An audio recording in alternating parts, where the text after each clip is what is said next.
Okay, you're in the right room if you're here to hear me talk about the history of George Cary and the Cary Maple Sugar Company. Yep. I'm just going to kind of launch right into this. Most folks have heard of George Cary and know a little bit about him, but they know more about Maple Grove Farms today. I'm not going to talk about Maple Grove and Maple Grove Farms, really. I'm going to talk about Cary in the early years and how he got started and what it meant to the industry. You can learn more about the Maple Grove story if you're interested in the book that I wrote, and it's for sale in the vendor room. It goes into much more of the whole company story from the very beginning to essentially today, or even just a few years ago. But I will be happy to answer questions if folks have those afterwards about any of the parts of the story, because people are interested. So the Cary story really starts in the 1880s in Vermont. And at this time, sugar makers were still mostly producing just maple sugar, not really syrup. It was a much smaller industry. In the post-Civil War era, cane sugar was becoming much less expensive, much more accessible, much more consistent, and was really taking a place as the primary sweetener in America's households. And that was difficult for the maple industry to try to find a niche then, because it was getting pushed aside a little bit. Operations of over 1,000 taps were pretty rare. It wasn't a full-time operation, full all-year-round operation for anybody really. It was just another one of the seasonal activities for different farm families. There wasn't really an organized maple association in any state. There was no federal assistance or government involvement or extension. It didn't exist. It was a very different time for the maple industry, and in some ways it was in a period of decline and needing for some kind of new opportunity to come along and help it make it through the next phase. And Cary, quite by accident, was very instrumental in this. So he wasn't a maple producer. He came from Vermont, from Maine. He was a traveling grocery salesman. And the way the story goes, where he got started, was in 1886, and he was only 22 years old at this time. He was traveling through northern Vermont, and I don't think he was having a real good week of sales, and he was desperate to make a sale, and he stopped at one grocery market, and the grocery was not going to make a purchase of his groceries, but he said, "I'll make you a deal if you take 1,500 pounds of maple sugar that I have that I'm trying to get rid of, I'll do an order of groceries from you." So instead of a cash order, and Cary was desperate, so he took 1,500 pounds of maple sugar just to get an order of groceries. Well, now he was saddled with 1,500 pounds of maple sugar. He gets back to his bosses in Maine, and they say, "Well, good job, George. You now own 1,500 pounds of maple sugar. Turn it into cash. We're not interested. We want the cash, so you got to find a way to get rid of it." And he did. In the next week, I think it was the very next week, he was traveling on a train and struck up a conversation with another salesman sitting next to him who was a tobacco salesman. And in conversation with him, they began talking about how tobacco products were made, how they were cured and sweetened. And the tobacco salesman told them about Barbados sugar was the sugar that was used from the West Indies, and George, being a pretty smart guy, said, "Well, would maple sugar work for that?" And the salesman said, "Well, I don't see why not." And he says, "Well, I have an idea. I have an offer. How about I sell you this maple sugar, and you guys take it and put it to use in the tobacco curing." And the tobacco man was not so sure about that, so he said, I have an alternative proposal. I'll take 200 pounds of your sugar if you sell 100 boxes of my cigars. And George, looking for at least some entry, he said, "Okay, I'll do that." And so he had 200 pounds of sugar shipped to the tobacco company, And much to his surprise, they liked it, and they ordered the rest of his sugar. And from there, they started ordering more sugar, and that meant George had to find more sugar. He got his cash that he needed, and he got, kept his folks happy in the business back in Maine. But he had a new problem or a new opportunity, and that was now he was starting off, but still a grocery salesman, but starting off on this path of being a sugar buyer and broker of sorts.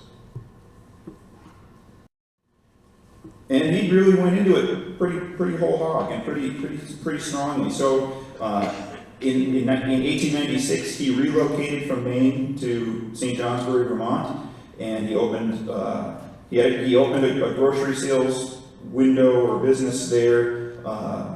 But he really went into the sugar buying side of things, and he was buying sugar mostly from where his traveling salesman route was in northern Vermont and northern New Hampshire. But the word was getting out that he was a person that would buy sugar from pretty much anywhere and everywhere, and he almost couldn't get enough. And it became so good a business that in 1898 he built this. There's not a good picture of this, unfortunately, but he built this warehouse on Bay Street in St. Johnsbury, and it was painted white at one point. But that's it right there, and then that's it over in there from an early fire insurance map. And he built that stable in a processing facility there, right next to the railroad. The two railroad grades came together there. The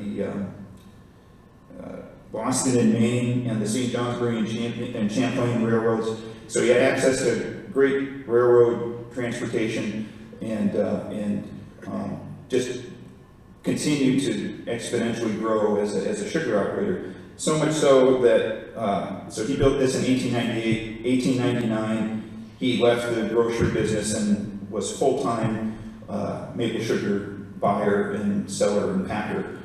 But what's important to remember at the beginning when we talk about sugar packers, usually as we think about it today, it's for maple food products. He was almost exclusively buying it for the tobacco industry, which is very different than we're used to today. That did change over time, and I'll talk a little bit about that, but he really got big, fast buying lots of sugar for a very hungry tobacco industry.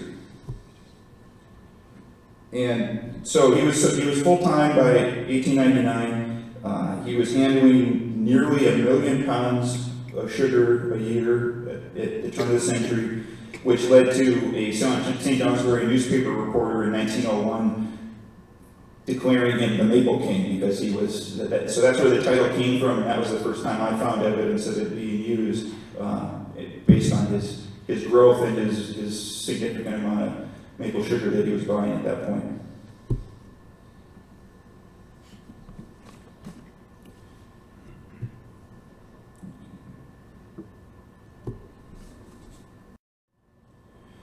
One important thing, as I mentioned, he was located right on the railroad, and this slide's a little bit later because it predates the timing of my talk here. I'm not to that point in time where those buildings exist, but I put that in there to illustrate the railroad and how important the railroad was to George Cary for moving both into St. Johnsbury but also out to the tobacco company. But he established a whole network of warehouses and a whole network of buyers that he arranged to purchase maple sugar all over Vermont, mostly northern Vermont. As you can see in this map, the little red dot, the square is St. Johnsbury, the little red dots show where he had warehouses throughout the northern part of the state.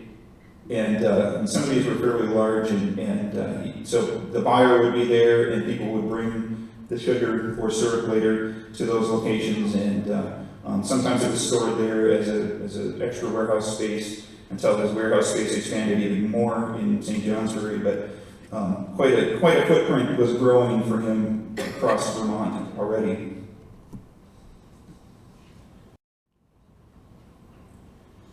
So the Cary Company was formally incorporated in 1904 as it grew, and he brought in more capitalization at that point. And he brought in a few people from, mostly it was Vermonters, but he was starting to expand his connections to Boston money and other money at that point, which is important to the continued growth and future of the company and even beyond the lifetime of George Cary.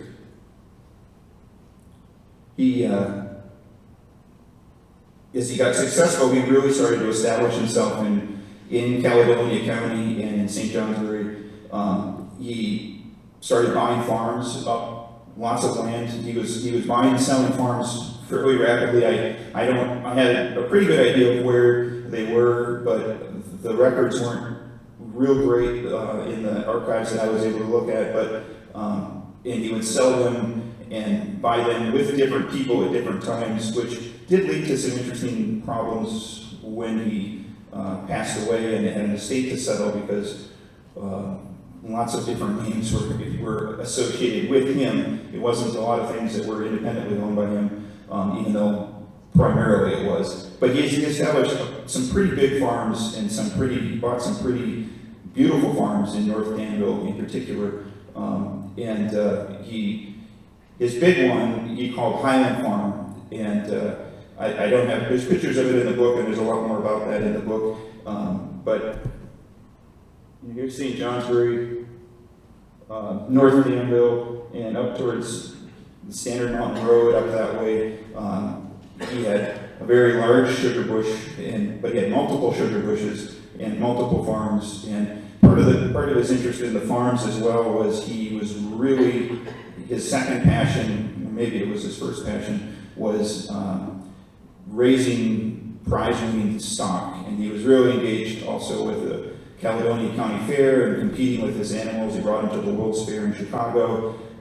These were some amazing animals, and the prices that he would buy and sell some of these animals was shocking for that time period. But it was something he was really involved with, and he raced horses as well, at least for a while, and wonder if his wife put a stop to that or not. But he stopped pretty cold once the kids came along. He built a beautiful house here in St. Johnsbury on Main Street, and popped in a little street next to it that became called Cary Place, which is there today. This house is been restored recently by the newest owners. Beautiful, just a gorgeous house inside. And so he really established himself quickly with some new wealth and new involvement and importance in the town of Johnsbury. Here's a picture of him and his wife and first two children, and then later the third child. Clinton Cary, his son, you'll hear that name come up again. He did have a role in the company later on.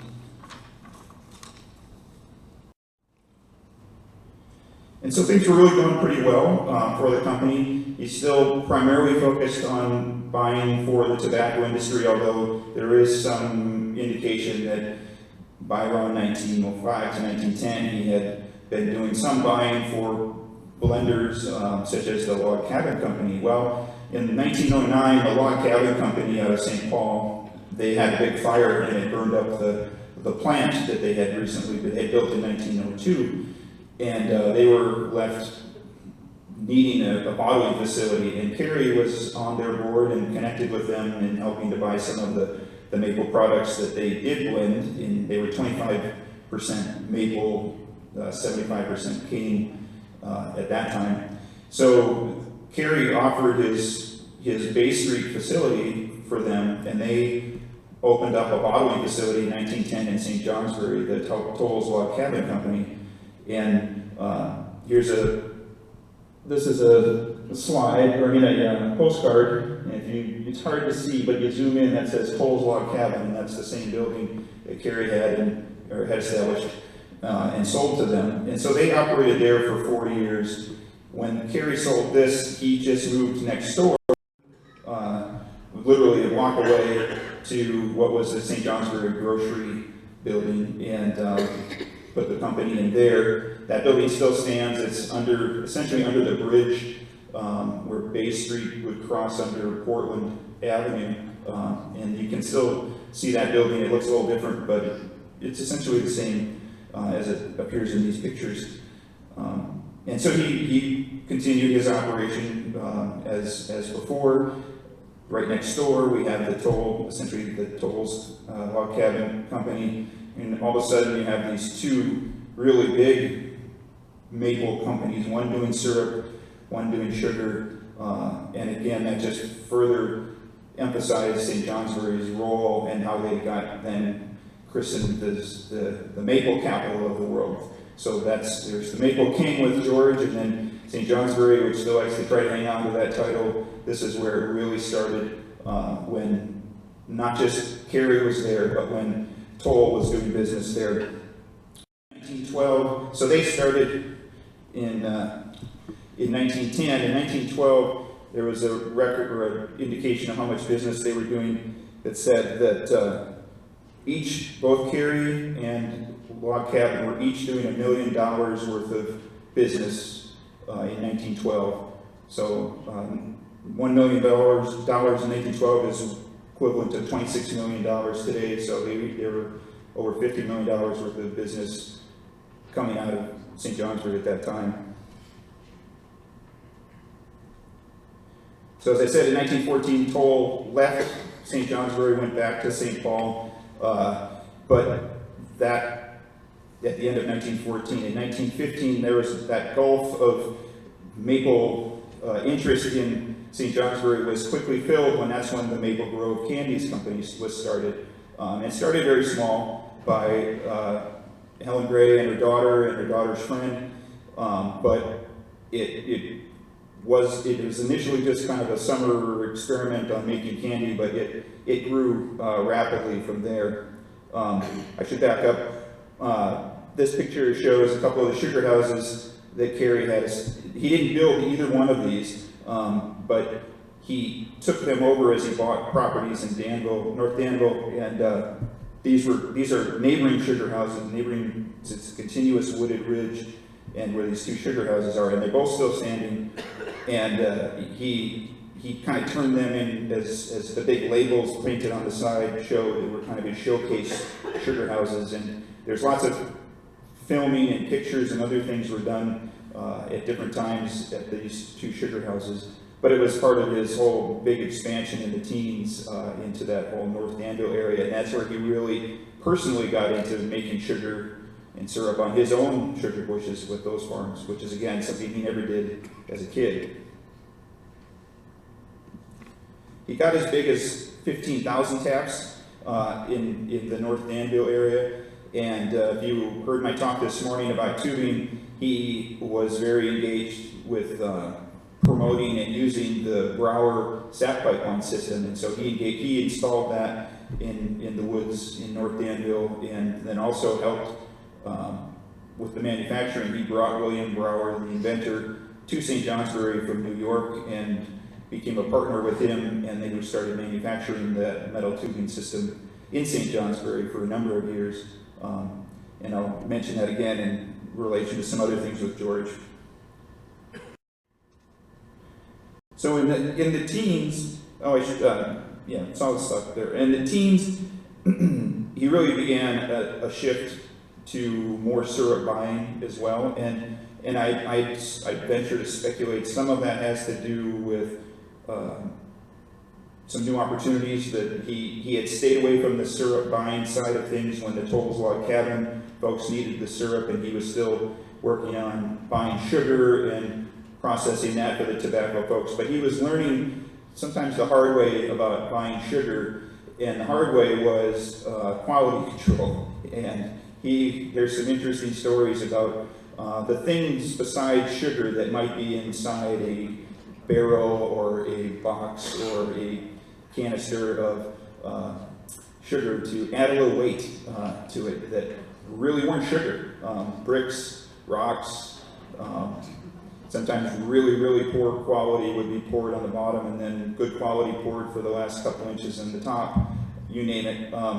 And he was kind of tired of getting burned, and also it was just better for overall quality control because he had transitioned to start processing the sugar into these big blocks of sugar, which he called Highland sugar again. He had Highland was his sugar bush, so he would, and I'll show some pictures of that in a bit, where he would cook the sugar or the syrup down, and it would cool into these big blocks in wax-lined paper, and they would be easier to ship, uniform shape, and he could get uniform consistency. Well, that was even easier to do with syrup because he could do better quality control. He could pour and he could find out if there was garbage in those as well. Well, that then meant he needed to make a shift to barrels, and so he didn't invent the idea of pouring and moving maple syrup in barrels, but he really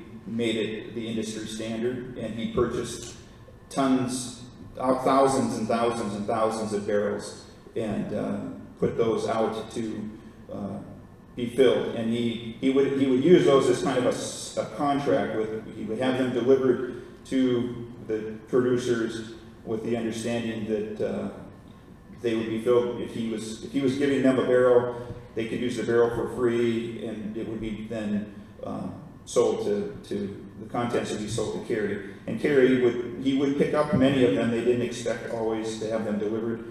They went, I wouldn't say out of their way, but they did make an effort to try to accommodate the producers as well with moving of the barrels.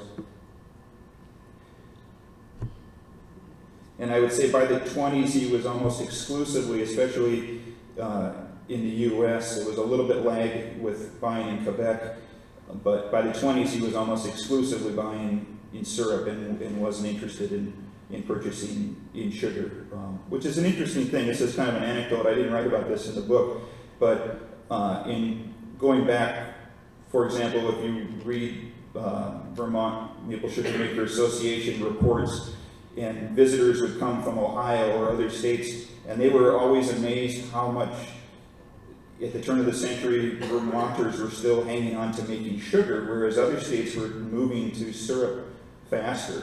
And I don't know if that's a legacy of Cary who was buying sugar, and it was easier for them to do that. But in reality, sugar takes more work to make sugar, and so there was an incentive to not do that. But there's other quality control issues with sugar versus syrup, of course.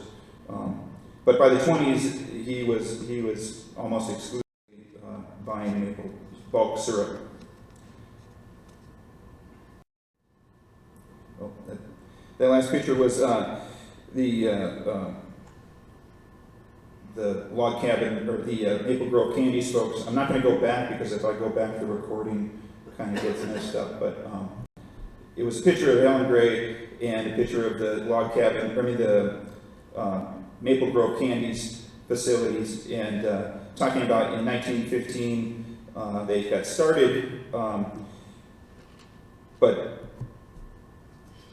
in 1920 they formally incorporated, and Cary was a big part of that. In 1920, a lot of big things happened for Cary. So in 1920, Maple Grove Candies Incorporated, Cary was one of their primary investors. So he was an owner of Maple Grove Candies from the get-go of its being a formal corporation. They also had, Maple Grove Candies also had another side of their business, which was the hospitality business, and they had a tea room at the Pinehurst Mansion in St. Johnsbury, and they also had one in New York City. George Cary wasn't really involved in that side. He was more interested in the candy side and the candy production side. But he was, from the very beginning, he did help purchase the Pinehurst Mansion. But he was part of that company as far as it becoming a formal corporation from the very beginning. Also in 1920, Cary built his plant, the main plant in St. Johnsbury. This is an interesting picture here. It shows the sometimes I would call famous Cary log cabin in front, which is now incorporated into the gift shop. It's still there. If you go inside, you can see the inside, appearance of the original cabin, which was a wayside stop for people, a tea room for food and sandwiches and things. Well, that was built right away. First, you can see the smokestack being built behind of the 4-story plant that Cary built in 1920, and it was a big deal to build that in St. Johnsbury. He was wise in promoting it with the city. He got 10 years tax-free deal if he located it there, because he entertained offers from other parts of Vermont. And although I don't think it was ever anything but a foregone conclusion that he would stay in St. Johnsbury, but he was a wise businessman, and he knew how to work things that way. So this is a picture of it in the early years. You can see the cabin that's there. It was 4 stories with a large smokestack and some warehouse behind or adjacent. This picture, you'll see another picture of this and another building in Lennoxville, Quebec, that is remarkably interesting in a little bit, which I'll explain.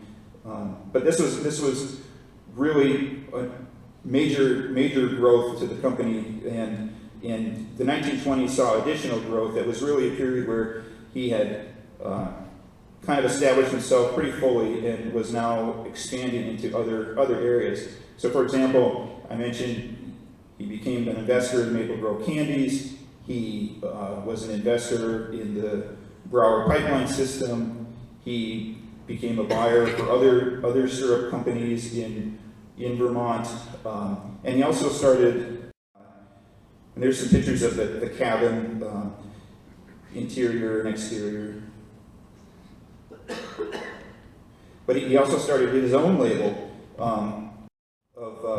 I forgot about this. Across the street, he had also built a cabin for people to stay at. It was on Highway 2, which is Portland Avenue, and they could stay. It was a little lodging facility, and that's still standing and is still owned by Maple Grove Farms. And as this picture shows what it looks like today, kind of pretty unchanged in many ways than the original one. But he started. There's the Brower piping system. You can see here was a sales brochure, Cary Maple Sugar Company, Brower system. But he also started his own label and canning of syrup in about 1920. I don't know the exact year, but that was about the time that advertisements started showing up for it. And so he did become a syrup bottler in a fairly early stage in the company's history. This also shows pictures of, this is making the big block syrup, and here's these huge tanks where they had heated it up, and it was then poured in and let cool, and then they would stack that in the box cars and ship it mostly to the tobacco folks, but also used for some blending for some companies as well.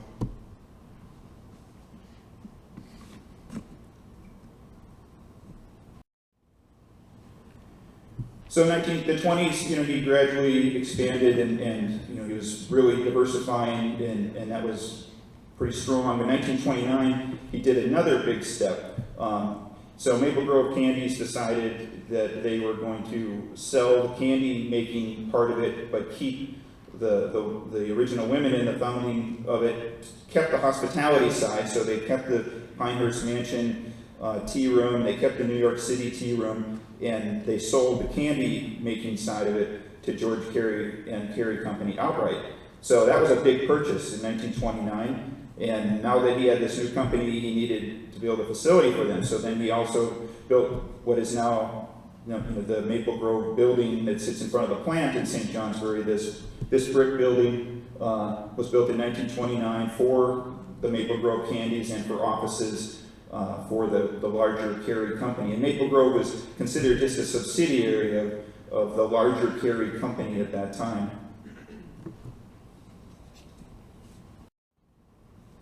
Here's a few shots.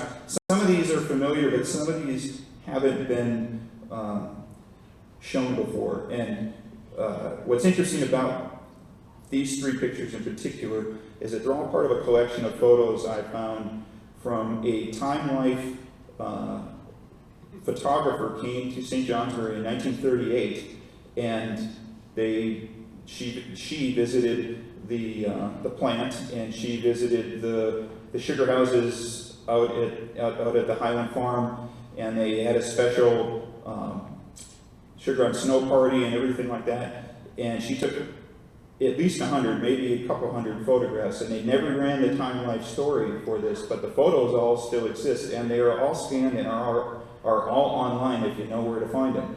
And so someday I'd love to sit down with some people from St. Johnsbury and see if they recognize some of these faces, because there's a ton of great shots of people in this sugar on snow party and singing carols and having a good time, and fascinating collection of photos. But there's also really great high quality Time Life photos of the interior and things like that going on at the St. Johnsbury plant, which are pretty neat. And these are just three of those, for example.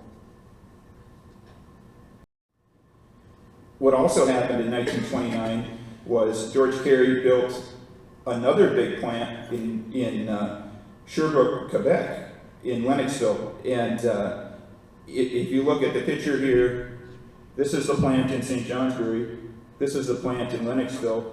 It might look pretty familiar or pretty similar, which is because it was designed by the same architect he used for both plants, same general layout, same type of big smokestack and the same construction methods.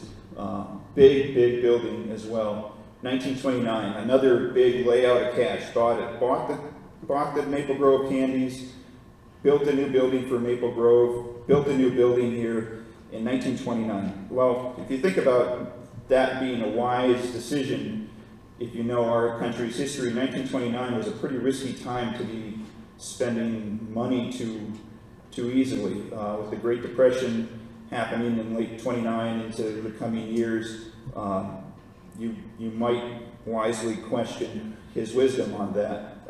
But he was feeling hot, really flying high and feeling good about the company, it would seem.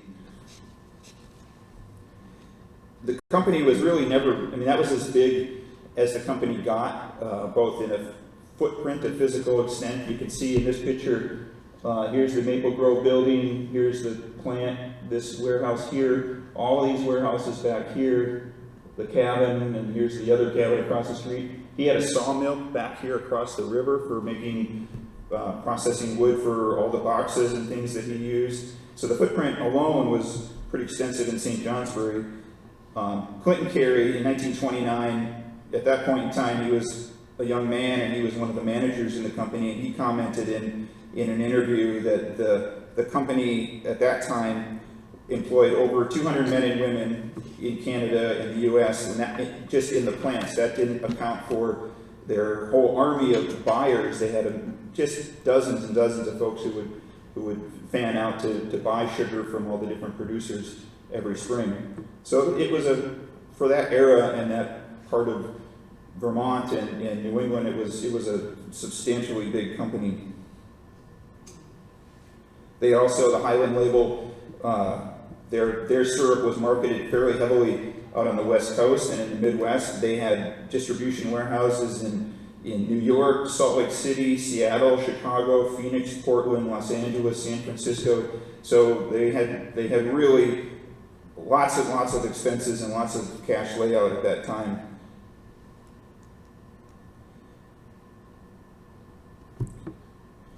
So things changed in 1930 for him. In 1929, leading up to 1930, there was a change or planned change in the tariff that the U.S. government was charging on sugar and syrup that was coming into the United States. It had been a fairly flat tariff, meaning they were asking the same amount for sugar as they were for syrup, which, well, for value and the cost of production for those two aren't equal, and so they were going to adjust that accordingly. And in anticipation of that, Cary and what they were going to do was raise the price on the tariff on sugars substantially. So Cary, being one who purchased millions of pounds of sugar from Quebec every year, and other packers as well, they went on a buying spree, and they bought up as much sugar at the lower tariff that they could in 1920 and early 1930 to get ahead of that and try to save a little and cut the cost of that a bit. The tariff was scheduled to go in effect in mid-1930. So Cary was sitting on a huge volume of maple sugar, or syrup and sugar, but he had converted it to his sugar. Although there was many barrels, it's also said, but he had converted a lot of it to sugar because we do know at a later point in time they had to unconvert it to sugar, or from sugar. But so recognizing that Cary was sitting on a huge surplus of sugar, the American Tobacco Company, his biggest client, thought that maybe they should get a little price reduction because they were buying so much sugar from him. And knowing that there was a lot of sugar out there everywhere, because everybody had been buying, and there had been some good years of production. Well, Cary, he said no, he wasn't going to drop the price, and he didn't think it was possible that he would ever lose the American Tobacco Company as a client. Well, they called him on it, and they said, we're not paying that price, we're going to go find our sugar somewhere else. So now he had spent many dollars on all these new constructions and buying the Maple Grove candies. He had bought all this sugar, he's sitting on it, and all of a sudden he has no major client, he can't sell it. And he can't sell it to somebody else because there's plenty of it around everywhere. He's in dire straits. Well, to make matters worse, the Depression really kicks in, and the Cary Company had always operated from a series of loans every year because they needed lots of cash to go put the cash into hands of their buyers and their syrup makers. So they would get these short-term loans that they would get hundreds of thousands of dollars in cash every year, and then pay them back fairly rapidly. Well, at that time of the year, or at that time in our history, the creditors were calling in their loans a little bit quicker, and they were not tolerating delinquency, and that only further made things difficult for Cary. The company was capitalized at about $3 million at that time, but one of the problems that they had to deal with was that the Cary Company, when they signed these loans, they were co-signed or signed by George Cary against his own believed to be personal wealth. He didn't have, it turned out that his wealth really wasn't as large as publicly believed, and that became a bit of an issue later on, but it was relevant because I'll move on to the next phase. So the companies, they wanted their loans paid.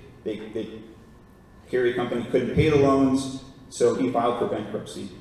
And he filed for personal bankruptcy, and as well as the company filed for bankruptcy. The company was taken into receivership, and probably in some ways to their advantage, these loans were signed against George Cary's wealth, and so it didn't hurt them quite as directly, the company, but it did hurt George Cary, and his family took the brunt of that, as you might expect. So he stepped away from the company, his son stepped away from the company went into receivership, it was taken over and by some mostly Boston creditors, and for the next, so that was in 1931. The next few years were operated under the directorship of people that they picked and assigned and brought in, which happened to be from the American connections to the American Tobacco Company, who came back into the fold shortly after. So they basically called the bluff and weren't, they really had no big intention of going anywhere else, but they were not going to play George Cary's game on the pricing at that particular time. So he filed for bankruptcy, left the company, And unfortunately, he was in failing health at that time, and he passed away. So July 1931 was when he stepped away from the company. A few months later, November 21st, 1931, he passed away at the age of 67. Cause of death was listed as kidney disease, but he had been failing for a number of years.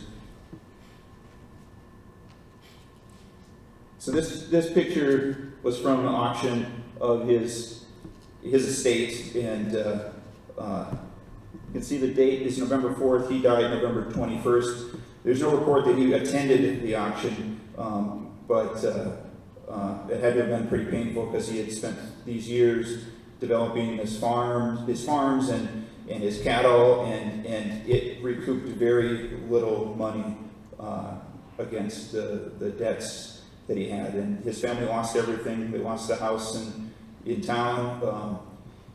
His son Clinton did go back to work for the company a few years later, but he sadly died prematurely in the 30s.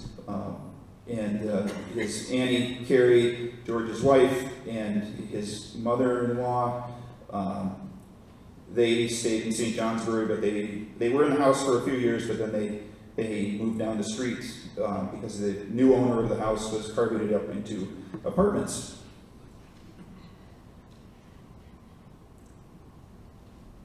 So some of the things that are interesting about, as I said at the very beginning, I'm focusing this on George Cary. So in 1931, bankruptcy and his passing, end of an era for him and his leadership. But there were things that continued. But what I really like to think about is what did George Cary bring, or how did this kind of happen that's a little bit different at that particular time, and why he kind of modernized in some ways the industry, and he brought literally brought a more business type approach. It just really, there wasn't anybody operating at this kind of scale. There wasn't anybody operating with this kind of capital. There wasn't anybody that was really thinking on these new markets, new national scale markets, finding, working with the tobacco industry, which is at a national large scale, working with Hannon Cabin, again, a very, very large company that was